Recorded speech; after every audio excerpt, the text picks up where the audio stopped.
সবাই কেমন আছো? আশা করি তোমরা খুব ভালো আছো, সুস্থ আছো আর হাসি খুশি আছো। তো সবাইকে জানাই শুভ পঞ্চমী। তো এখন ঘড়িতে বেজে গেছে 7:15। তো এখন থেকে আমি আমার ব্লগটা স্টার্ট করছি। দেখো আবারও রেডি হয়ে নিয়েছি বেরোবো বলে। আজকে লাস্ট ফিনিশিং দেবো, মানে হলো আজকে আবার ট্রেন্ডসে যাবো। ট্রেন্ডসে গিয়ে একটু শপিং টপিং করবো, এটাই লাস্ট। আর কোনো শপিং করব না, আজকে যা করার করব। তো আমার মা পূজা আসছে, ছেলেকেও রেডি করব। আর ছেলের আজকে থেকেই নতুন জামা কাপড় পরানো শুরু করে দিয়েছি, কারণ ওর প্রচুর জামা হয়েছে। তো ওকেও রেডি করব, রেডি করে দেন তারপরে বেরিয়ে যাব। তো চলো সাথে থাকো। তো এই যে আমার বাবার একদম নতুন সাজে, একদম নতুন ড্রেস পরে রেডি একদম। ওর আজকে থেকেই পুজোর ড্রেস শুরু হয়ে গেল, পঞ্চমীর থেকেই অনেক জামা হয়েছে। এটা দিয়েছে হলো বড় মাসি ওকে, ঠিক আছে? তো বলো কেমন লাগছে। এটার পেছনে একটা টুপি আছে, আমি তো তোমাদের সঙ্গে সেভাবে শেয়ার করতে পারিনি। তো এটা অনেকদিন আগেই কেনা হয়ে গেছিলো। এই দেখো এটার পেছনে একটা টুপি আছে, একদম হিরোর মতো লাগছে একদম। দেখো কত খুশি ও।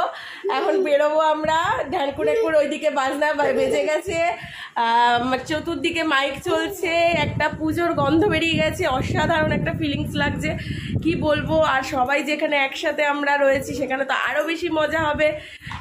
আর কালকে থেকেও দিলীপের ছুটি, তো ওরা অলরেডি চলে এসেছে। তো এখন আমাকে বেরিয়ে যেতে হবে। তো চলো। তো এই দেখো পূজাও চলে এসেছে, এখন বেরিয়ে পড়েছি রাস্তায়। আর এই দেখো মায়ের মূর্তি চলছে তার নির্দিষ্ট গন্তব্যস্থলে, মানে মণ্ডপে। আর এখন আমরা যাচ্ছি আর একটা জায়গায়, দেখি বললামই তো কোথায় যাচ্ছি। আর চলো। আর প্রচণ্ড ভিড় রাস্তায়, এই দেখো প্রচণ্ড ভিড়। তো আস্তে আস্তে এগিয়ে যাই আমাদের গন্তব্যস্থলে।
তো অল ডান, সব কেনাকাটি হয়ে গেছে। ছেলে খুব জ্বালাচ্ছে, এখন যাচ্ছি বাড়ির উদ্দেশ্যে।